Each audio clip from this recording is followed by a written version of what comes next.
Get her out of here, David. I will not have that. That old woman sleeping in my house. We have no space.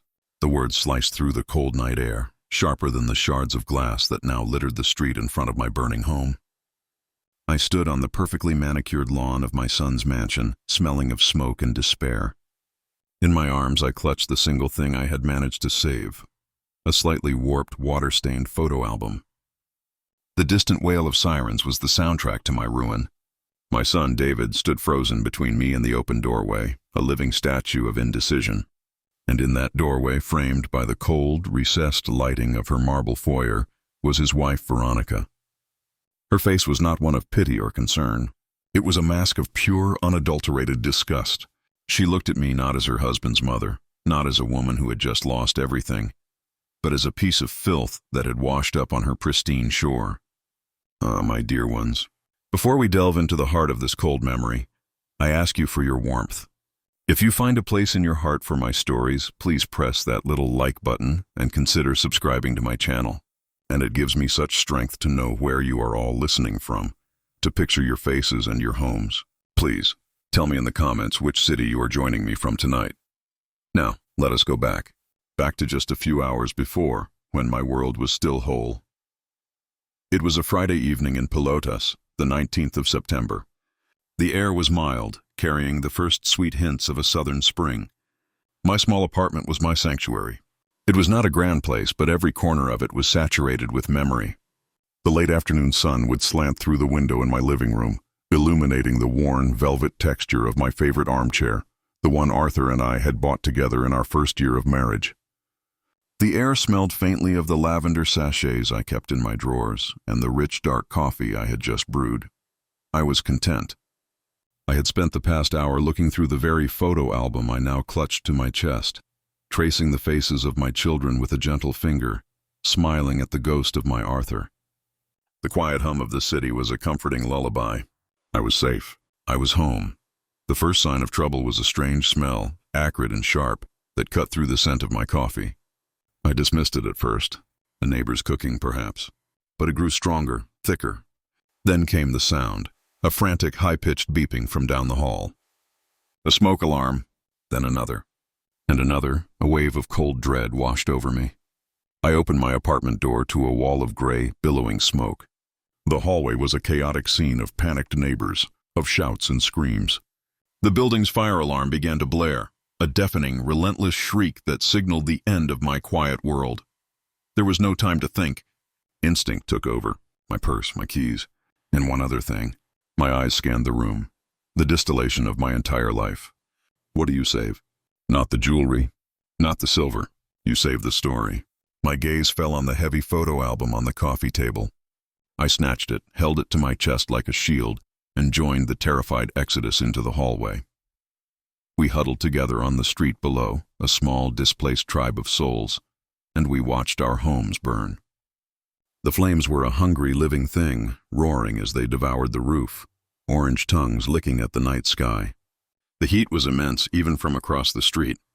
We could hear the terrible sound of windows bursting, of structures groaning and collapsing. Each sound was the death of a memory, the erasure of a life. Everything I owned, Arthur's letters, my mother's porcelain, the armchair, the lavender sachets, 50 years of collected treasures, was turning to ash. In the flickering, hellish light of the fire, surrounded by the weeping of my neighbors, I felt a loneliness so profound it was a physical pain. I had only one place to turn, one person who was supposed to be my safe harbor. I fumbled for my phone and called my son. David arrived in a panic, his face a mask of concern. He pushed through the crowd and wrapped me in a blanket, his arms a circle of promised safety. "Mama, my God, are you all right?" "Are you hurt?" I could only shake my head, clutching the album, tears finally streaming down my smoke-stained face. "It's okay, Mama. It's okay," he soothed, his voice a comforting balm. He guided me to his warm, luxurious car, away from the chaos and the heat. "You've lost everything, but you're safe. That's all that matters. You'll come home with me. You'll be safe with us." As we drove away, leaving the smoldering skeleton of my life behind, I leaned my head against the cool glass of the window and closed my eyes. A wave of profound relief washed over me. I had lost my home, but I still had my family. I was being taken to a safe place, a soft bed, a warm embrace. I was going home with my son. The hope, my dears, was the most painful part of it all. It was the kindling that would fuel the second, crueler fire that was yet to come. The car ride was a strange, silent journey through two different worlds. We left behind the smoke-filled streets of my neighborhood, a landscape of chaos and flashing red lights, and drove towards the quiet, opulent tranquility of David's. His car was a silent, leather-scented bubble, protecting us from the harsh realities outside.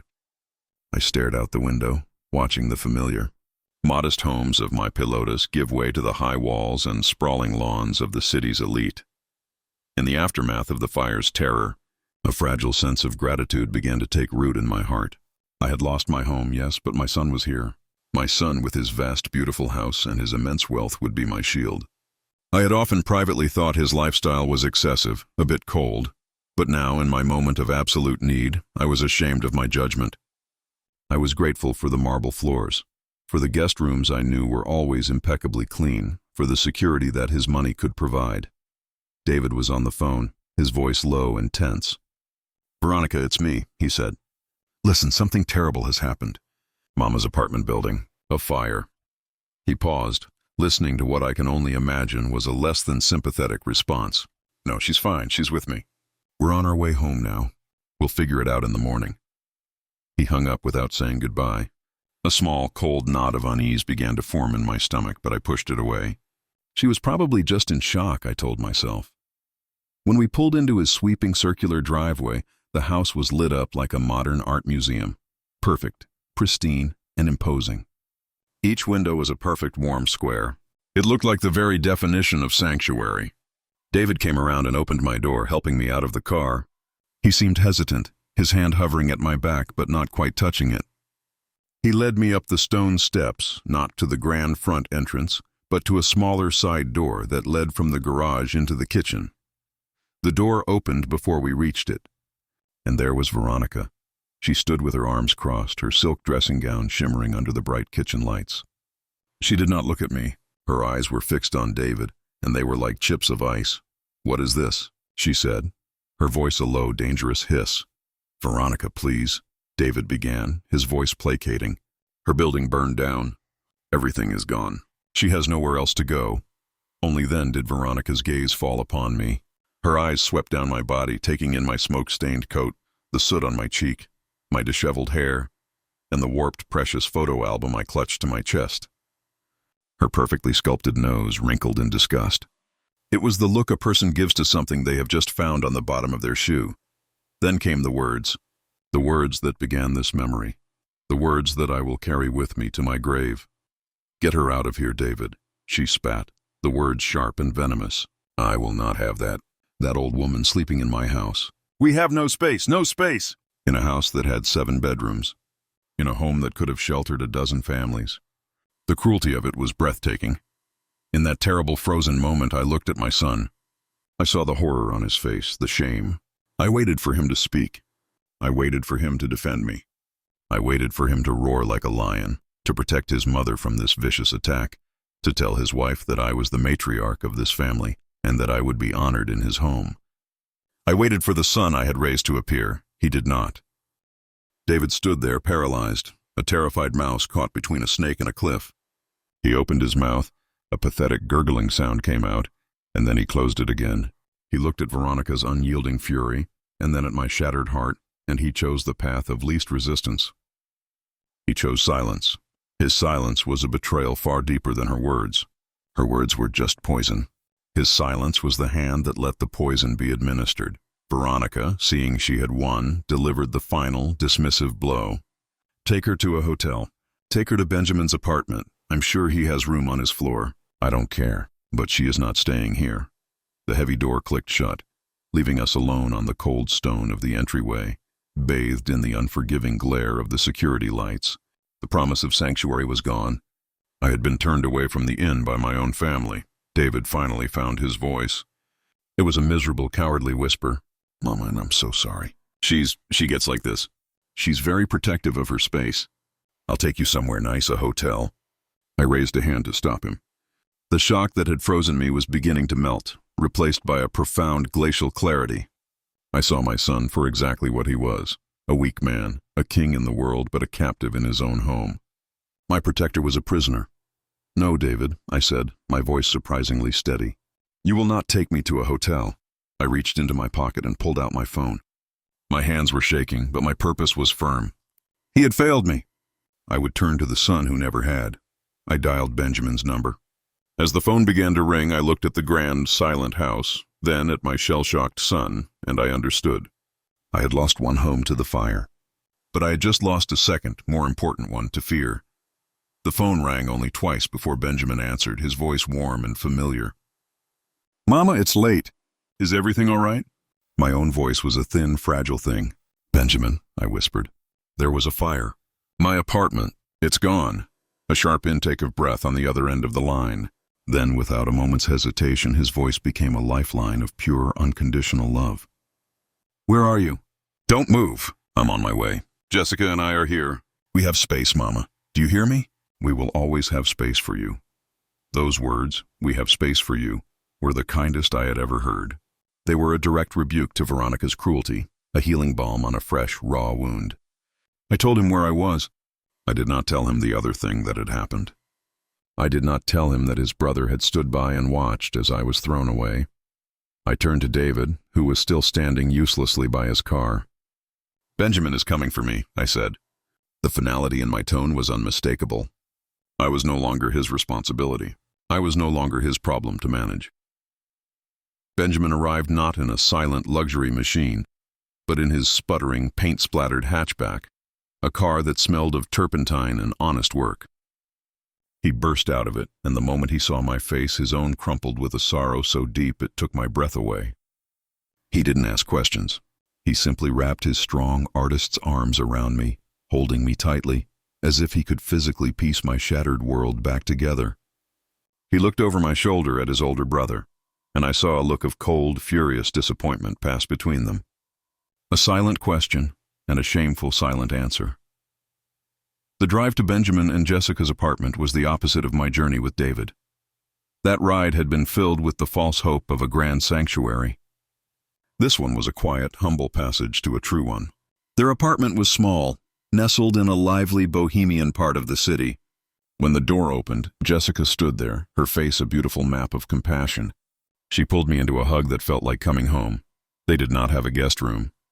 Their home was a cozy, cluttered space filled with books and canvases and love. But they had space. They immediately began pulling out their best linens to make up the sofa bed in the living room. Jessica made me a cup of hot, sweet tea while Benjamin sat on the floor at my feet, simply holding my hand. In the wreckage of my life, in this tiny apartment, I was treated not as an inconvenient old woman, but as a queen. The next morning, the rest of my family arrived. Benjamin, his voice trembling with a rage I had never seen in him, had called Eleanor and Samuel. They assembled in the small living room, a council of war held amongst stacks of art books and half-finished paintings. Eleanor, after hearing the full story, was terrifying in her cold, controlled fury. "This is the end of it," she declared, her voice like steel. "She has severed herself from this family. And David, by his silence, has allowed it. From this day forward, Veronica is a stranger to us. And David is on probation from his own family." Samuel, for his part, was not surprised. "A man who is a coward in his heart will always fail you in the end," he said, looking at me. "I am sorry you had to learn that about him in such a brutal way, Mary." They became a fortress around me. Eleanor, with her fierce efficiency, handled the insurance agents and found me a list of new apartments. Samuel dealt with the logistics of replacing my documents and accounts. Benjamin and Jessica simply provided the home, the food, the unwavering love that I needed to breathe again. A few days later, my phone rang. It was David. His voice was hesitant, full of a weak manufactured cheerfulness. "Mama, I was just calling to see how you were settling in." At Benjamin's. I listened, and in the silence I made my choice. I would not rage. I would not weep. I would simply hand him the truth. "Your brother and his wife, David," I said, my voice calm and clear, opened their home and their hearts to me without a second thought. They did not see an old woman. They saw their mother. I let the words hang in the air between us. I know, Mama," he stammered. "I'm sorry about what Veronica said. She was just... It was a shock. The door to your brother's home is open to you, David, I interrupted gently, but with a firmness he could not mistake. The door to your sister's home is open to you. The door to my heart will always be open to you. But as long as you live in a house where your own mother is not welcome, you cannot be a true part of this family. The choice of where you belong is now, and always, yours. You know where to find us when you decide. I ended the call. I had not banished him. I had simply shown him the 2 doors and placed the key to his own redemption in his own hand. In the end, I moved into a lovely new apartment, smaller than my old one, but filled with furniture and love from the homes of my children. Veronica got her wish. She was free of me. But her victory was a hollow one. She was ostracized, her cruelty a known story. David lived in his mansion like a prisoner, caught between his wife's cold triumph and the warm, vibrant life of the family he could no longer enter. His story is not over. The path back is long and difficult, and only he can decide if he will walk it. But my story, the story of that fire, has a happy ending, because I learned that a home is not a place you can lose to the flames. A true home is a fire that burns inside the hearts of the people who love you, and that is a fire that can never be extinguished. I would rather be a failure on my own terms, Eleanor, than a success on yours. Your help has destroyed everything. The words, spoken not in anger but with the dead, hollow finality of a closing door, hung in the air of my living room. My son, Benjamin, the gentlest of my children, stood before his older sister, his face pale with the pain she had inflicted. In her hand, Eleanor held a file folder, a contract, a perfect, logical plan that had just detonated his life. She looked utterly bewildered, unable to comprehend how her perfectly executed solution could have resulted in such a catastrophic failure. She had tried to build him a bridge, but had instead burned it down with him on it. For the first time in her life, my daughter, the master strategist, had no plan for what to do next. My dear ones, it is good to be with you again.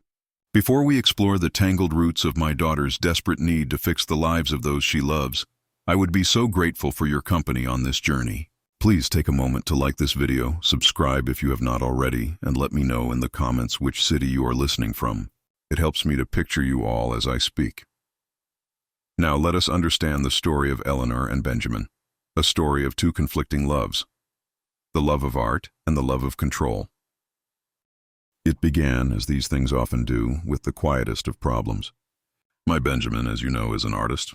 His soul is a beautiful, sensitive thing, and he pours it onto his canvases.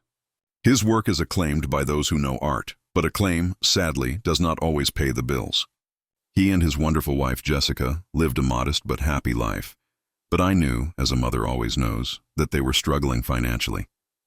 The cost of materials was rising, gallery commissions were inconsistent, and the quiet worry over money was a constant, low hum beneath the surface of their lives. I would try to help in small ways, with a bag of groceries or a gift to help with the rent, but Benjamin had his father's pride. He would always accept with grace, but I could see the discomfort in his eyes. He wanted to stand on his own 2 feet, to provide for his family with his own 2 hands. Eleanor saw this too. But where I saw a struggle to be supported with love and quiet help, Eleanor saw a problem to be solved, an inefficiency to be corrected. She loved her brother fiercely, but she did not respect his process. To her, his refusal to paint more commercial, sellable pieces was not artistic integrity. It was a poor business model. "He is the most talented of all of us, Mother," she said to me one afternoon, her voice sharp with a familiar, frustrated energy. "But he is content to be a celebrated pauper. It's illogical. He has a family to think of. Jessica deserves better. He just needs a push, a proper framework," I warned her. "Be careful, Eleanor," I told her.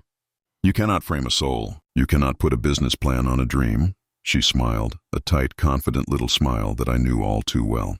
It was the smile she wore just before she rearranged a room, a company, or a life, according to her own perfect logic. "Don't worry, Mother," she said. "I'm just going to help him. He won't even see my hand in it." And that was the beginning of her secret, well-intentioned and utterly catastrophic plan. She found out that the small, prestigious gallery that represented Benjamin was in financial trouble. It was his artistic home, run by a kind, elderly man named Mr. Dubois, who genuinely loved Benjamin's work but was, by Eleanor's standards, a terrible businessman. This, to her, was the root of the problem. Using her own money and a web of corporate entities she controlled, Eleanor devised a scheme. She didn't just offer to help the gallery. That would be too simple, too direct. Instead, she anonymously began buying up the gallery's debt. She became its primary unseen creditor. Once she had controlling leverage, she approached Mr. Dubois not as her brother's sister, but as a representative of a private investment group. She offered him a deal. Her group would forgive the debt and inject a massive amount of capital into the gallery. In return, the gallery would have to be restructured. It would need to focus on more profitable commercial artists. And as the centerpiece of this new, profitable gallery, it would give Benjamin a grand, career-making solo exhibition, backed by an expensive marketing campaign, guaranteeing him massive sales and financial security for years to come. To Mr. Dubois, it was a deal with the devil that he could not refuse. To Eleanor, it was a perfect, elegant solution. She would save the gallery, secure her brother's future, and fix his illogical career path, all without him ever knowing she was the puppet master.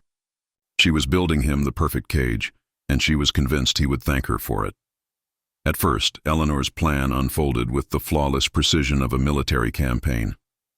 The transformation of the Galerie Dubois was swift and total.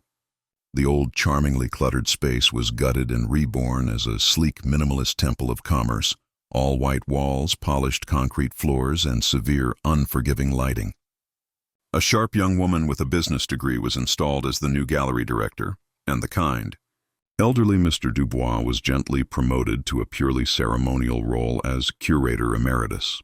Benjamin was brought into this new, sterile environment and told the wonderful news. Mr. Dubois, with tears of gratitude in his eyes, explained that a mysterious group of investors had saved his gallery from ruin, and their one condition was that the gallery's new era be launched with a massive solo exhibition of its most brilliant artist. My Benjamin. My son was, for a time, walking on air. He called me, his voice buzzing with a joy and validation I had not heard in years. "Mama, you won't believe it. A solo show! They're giving me the entire gallery, a full catalog, a marketing budget. It's everything Papa and I ever dreamed of. It feels like a miracle." I celebrated with him, my heart soaring for my gentle boy. But a part of me, the part that has seen too many of life's contracts, knew that miracles rarely come with marketing budgets. There is always a price. The price for Benjamin was the slow, insidious chipping away of his own voice.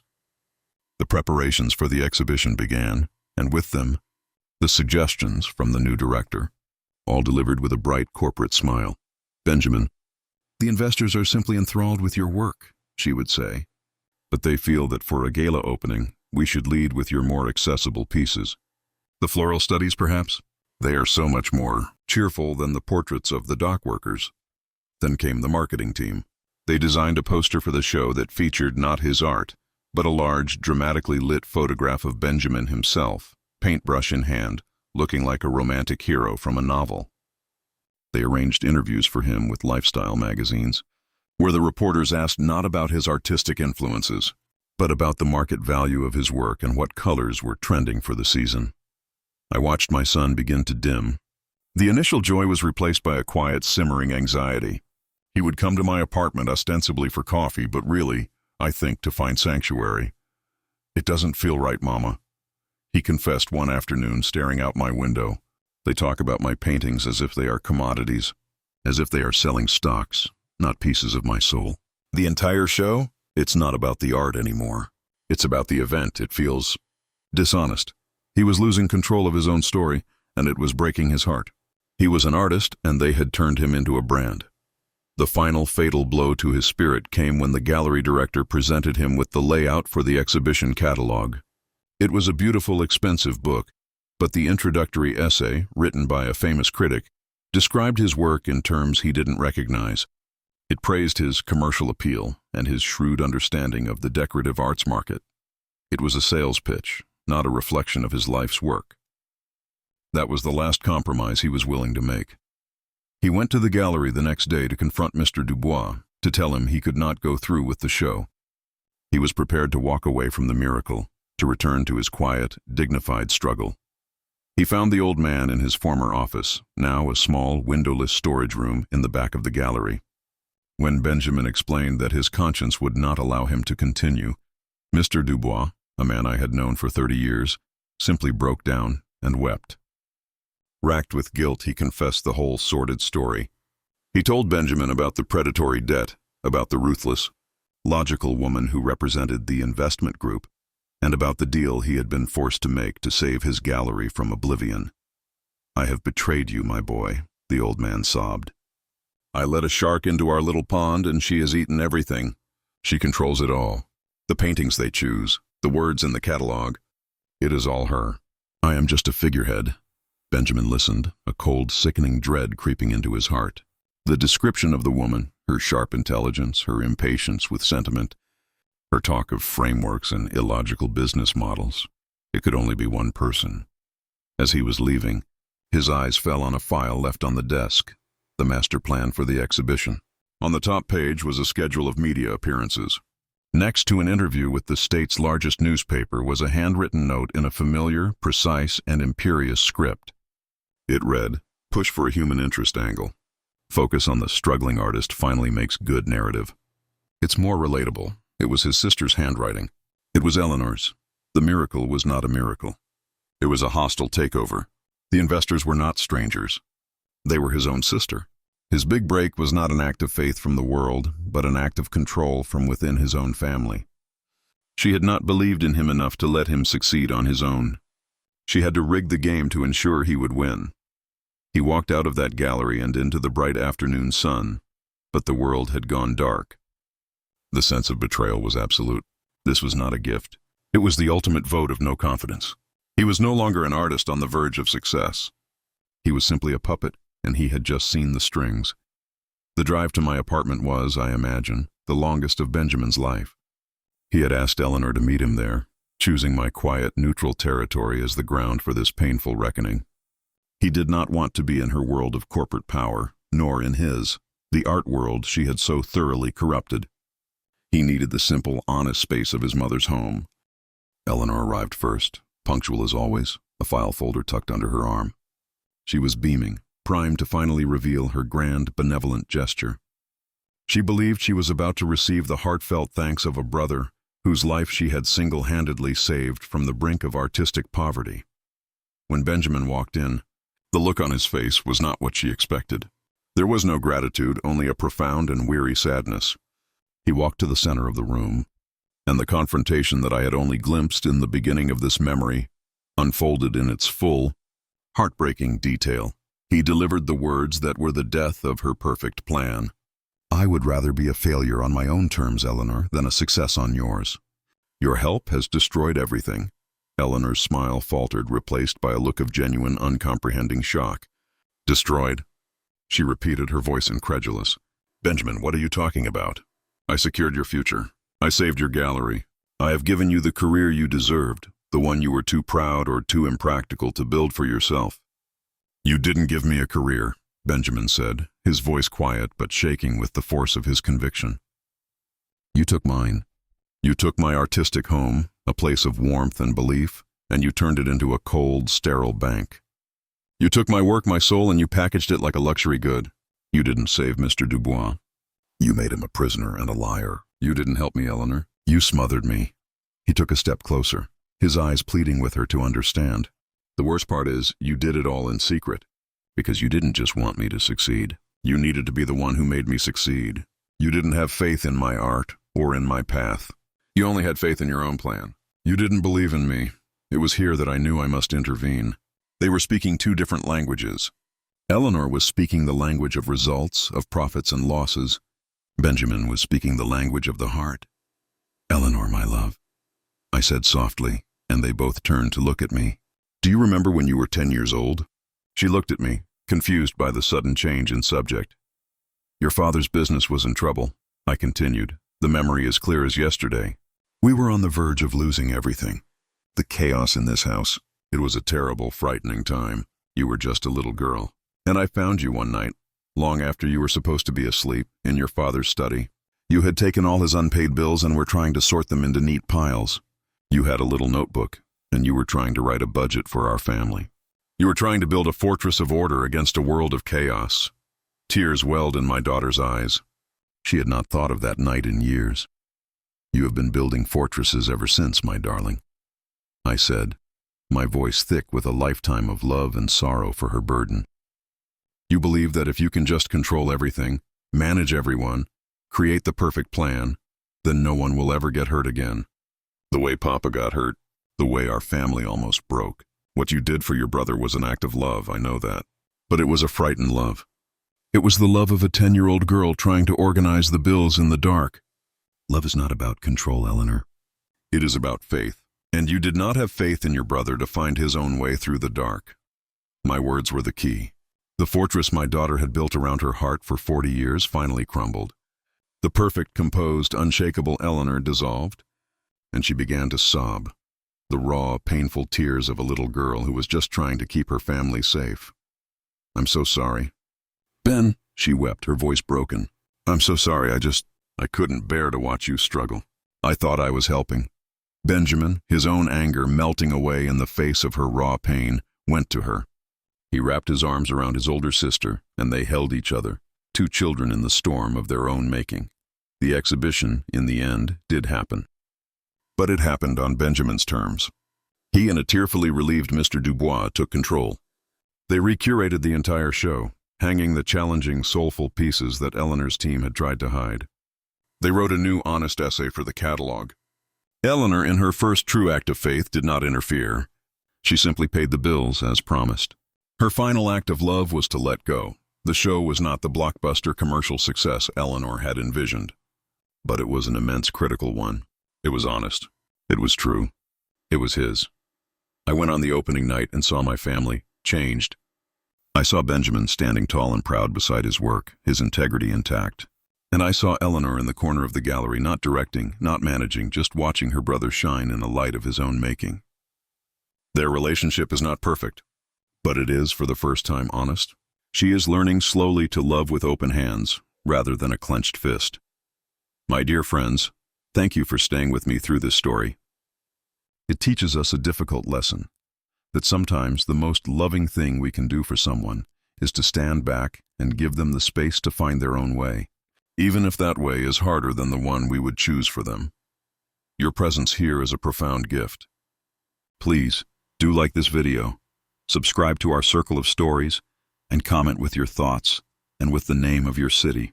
The greatest hurt isn't the lie, Jessica. It's that you didn't think I was strong enough to handle your truth. His voice was not loud, but it filled the small, art-cluttered space of their apartment with a deafening sorrow. My son, Benjamin, the gentlest of souls, stood in the middle of the room, his hands holding the small, empty velvet box that had once contained his wife's most treasured possession, her grandmother's pearl earrings. His face was not angry. It was a canvas of pure, wounded confusion. And across from him stood Jessica, my rock, my anchor, the woman whose composure had steadied our family through a dozen storms. But now her composure was gone, shattered. Tears streamed down her face, the silent, undeniable confession that the secret she had carried for months was finally out. The lie born of love had just been exposed as the deepest of hurts. Ah, my dear ones, thank you for joining me.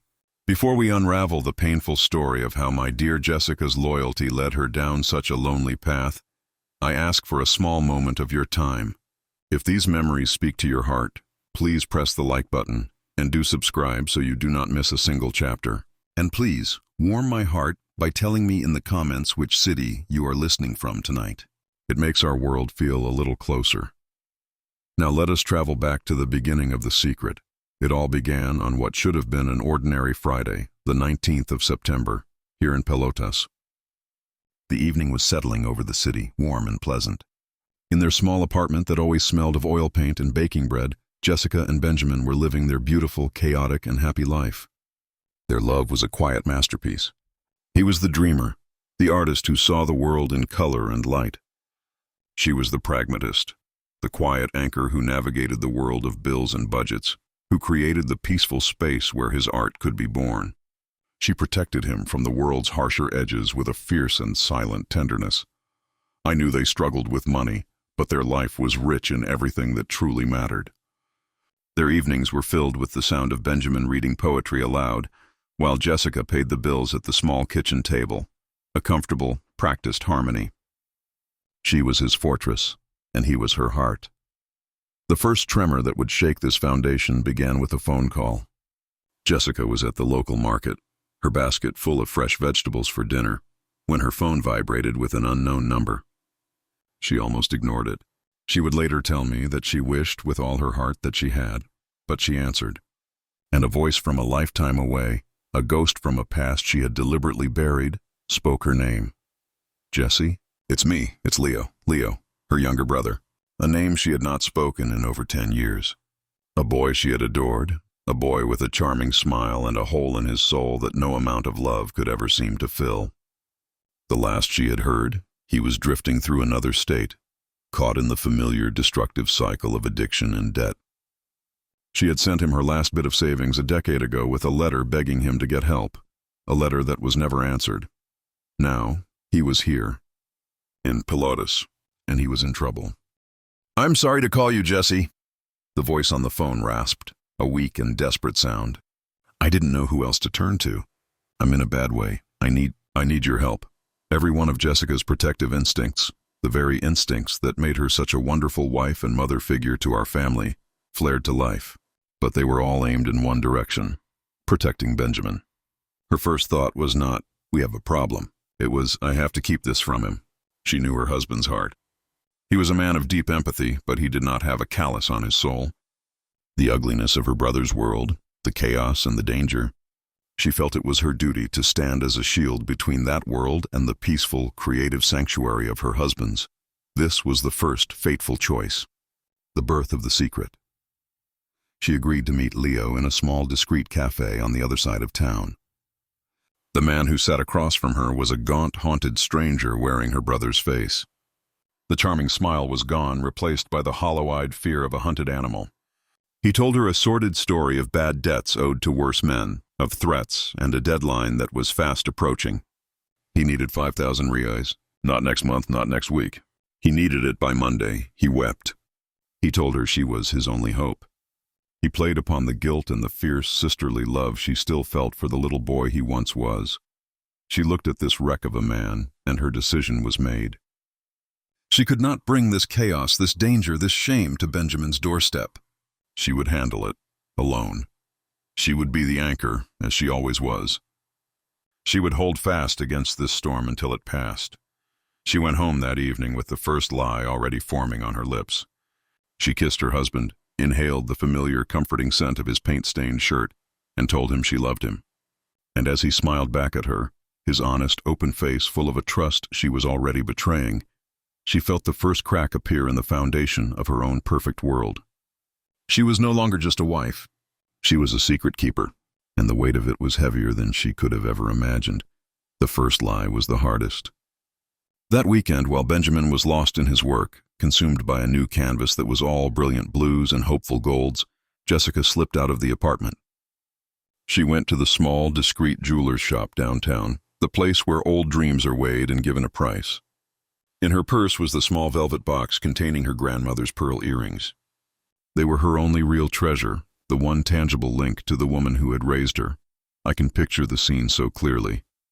The cold glass of the countertop, the indifferent gaze of the jeweler as he examined the pearls, the way Jessica's hands must have trembled as she accepted the cash. She was trading a piece of her past for a chance to protect her present. She handed the money to Leo in a hurried, furtive meeting in a public park. He was pathetically grateful, his eyes full of tears and promises. "This is it, Jessie." "I swear," he had whispered, clutching the envelope. "This gets me clean. I'll pay you back every real. You'll never have to worry about me again." And for a few weeks, she allowed herself to believe it. A fragile, temporary peace settled over their home.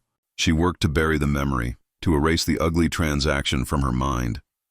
She poured all her energy into Benjamin, into their life, her love for him a little more desperate, a little more fierce, as if to compensate for the secret she now held. The secret was a constant low hum beneath the surface of her quiet life. One evening, as they were getting ready to attend a small gallery opening, Benjamin asked, "Aren't you going to wear your pearls, my love? They would look so beautiful with that dress." The lie came more easily than she expected. "Oh," she said, her heart hammering. "The clasp is loose. I've put them away for safekeeping. I'm so afraid I'll lose one." He accepted it without question, his trust in her as absolute and unquestioning as the sunrise. The ease with which he believed her was another small twist of the knife in her heart. The peace, of course, was a mirage. 2 months later, the ghost returned. Another call from another unknown number. It was Leo, his voice no longer just desperate but terrified. The 5,000 had been a drop in an ocean of debt. He had paid one shark, only for another, bigger one to start circling. The story he had told her was only a fraction of the truth. He needed more money, a lot more, 10,000 reais, and the threats were no longer just against him. They knew he had a sister in town. They knew she was married to a well-known artist.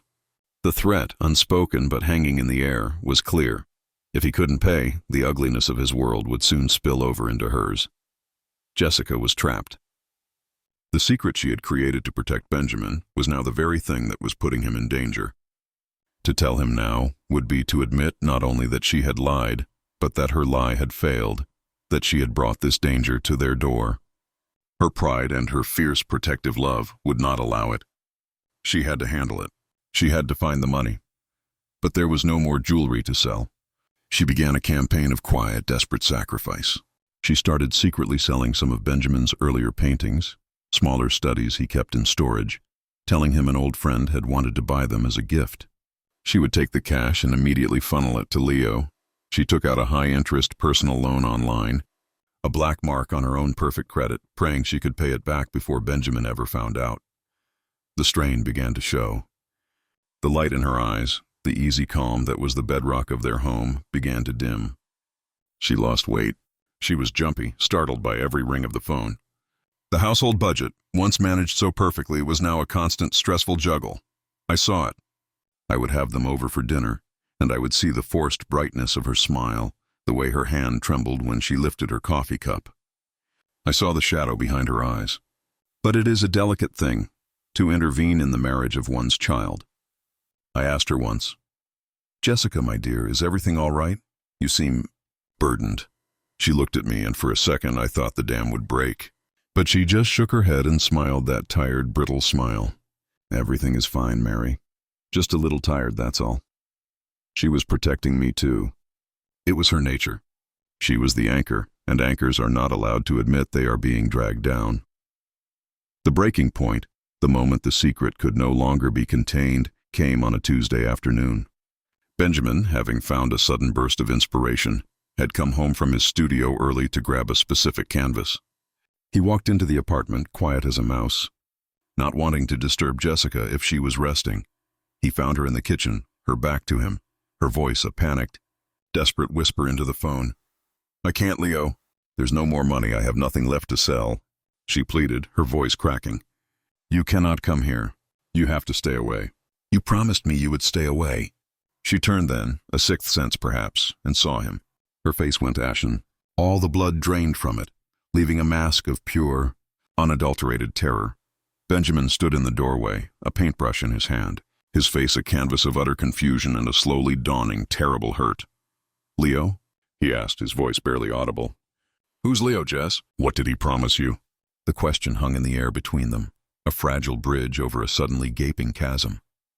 "Who's Leo, Jess?" Benjamin asked again, his voice softer this time, which was somehow much worse than if he had shouted. It was the softness of a heart preparing to be broken. Faced with the profound, trusting hurt in her husband's eyes, Jessica's fortress of lies crumbled to dust. She tried one last, desperate attempt to deflect, a weak murmur about an old friend from home, but the words died on her lips. She could not do it. She could not look at this good, honest man and build the wall between them any higher. And so the truth came out. Not in a neat, orderly narrative, but in a flood of whispered confessions and choked-back sobs. She told him everything. About the brother she had tried to forget, about the phone call at the market, about the pearl earrings, about the escalating threats and the second, larger payment. And with every word, she repeated the same refrain, the mantra that had been her guide through this whole lonely ordeal. "I was just trying to protect you. I didn't want this ugliness to touch you. I was just trying to protect our peace." When the story was finished, she stood before him, exposed and trembling, awaiting her sentence. Benjamin was silent for a long time, his face a storm of conflicting emotions. He walked to the window and looked out at the darkening Pelotas sky. When he finally turned back to her, The anger she had braced for was not there. In its place was a sorrow so deep it seemed to pull all the light from the room. And then he spoke the words that I saw in my mind's eye at the beginning of this memory. The words that were the very heart of the matter. The greatest hurt isn't the lie, Jessica. It's that you didn't think I was strong enough to handle your truth. He took a step towards her, his expression pleading.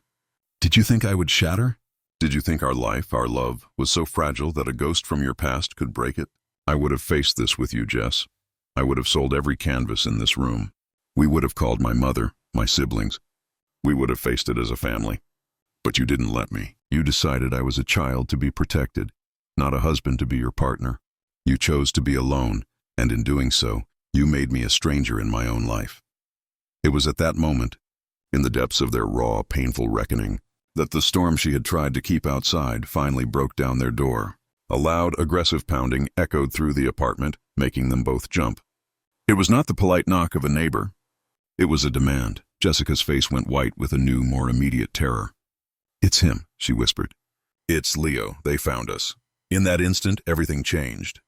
The gentle artist, the quiet dreamer my daughter-in-law had spent months trying to shield, vanished. The man who stood in his place was someone else entirely. Benjamin's face hardened with a resolve I had seen in his father, Arthur, in times of crisis. He became the protector she had never allowed him to be. He moved in front of her, placing himself between his wife and the door. Go to the bedroom, Jess, he said, his voice calm and firm. Call my mother. Tell her what's happening and that I need Samuel and Eleanor, now. She hesitated, stunned by his transformation. Ben, no, you don't understand. These men are...